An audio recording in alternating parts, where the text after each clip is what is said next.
Hello! Grabe, after 3 years, nakapag-share ulit ako ng mini haul. Actually, ayoko na sana mag-post ng ganito. Baka kasi isipin ng iba na pabudol na naman. Pero this time, isipin ko na lang, no, na review lang ito para makatulong sa inyo at hindi basta-basta mabudol. Bilhin nyo lang kung ano talaga yung kailangan nyo. So, yung first item natin is itong turtle coaster. So, tingnan na. Pag try na natin, pag nilapat na yung mga items, yung baso, is para siyang magugulat. Magugulat or magbubukas yung mata.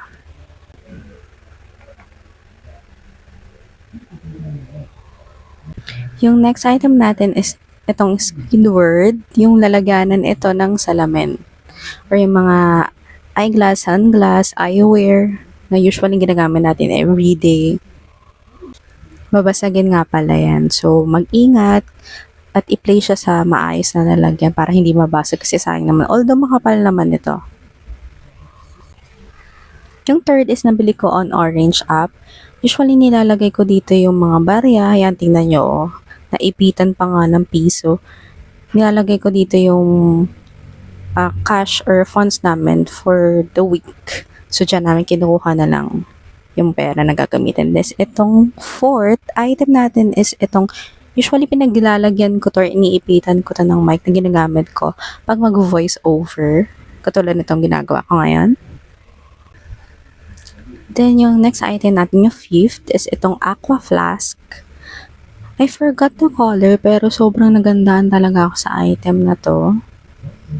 Hilig talaga ako sa makinang eh. So, pack na pack siya and pasok sa category na gusto ko. And baka may naghahanap ng ganitong mga style, no? Medyo madumi na nga lang siya. Kasi napaglaruan ng anak ko. Pinagkukulay-kulayan and yun nga lagi niya nababaksak. Yung sixth item is itong lalagyanan ng mga Pop Mart items or yung mga brand na katulad niya. I think Anita is not Pop Mart kasi. Basta yung mga alike niya are same. So, ayan, pwede siyang paglagyan ng mga photo cards or yung mga card mismo ng Pop Mart. Didikitan na po yun. So, yung next natin is nabili ko on Temu or Timu, kung ano mo basa doon. Ito is dispenser ng mga sweet treats na maliliit like nips, mga ganon, yung mga alike nun. Medyo maliit din kasi yung butas.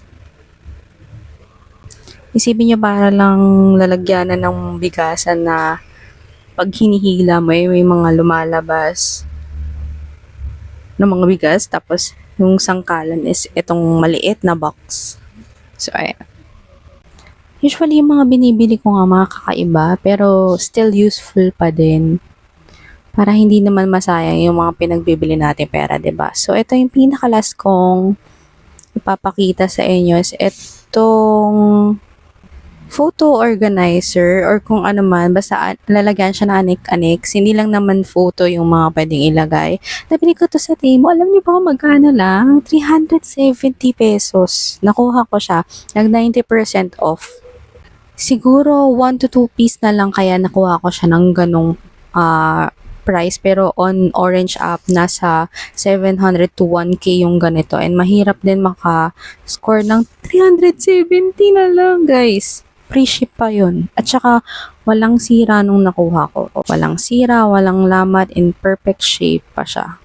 So, yan, pwede mo paglagyan ng kung ano-ano. Cash, mga treats, ganyan.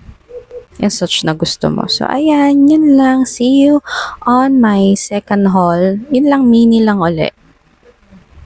Don't worry, hindi naman to weekly haul. Or baka monthly, pero oonti lang ulit. So, yun lang. Bye-bye. See you!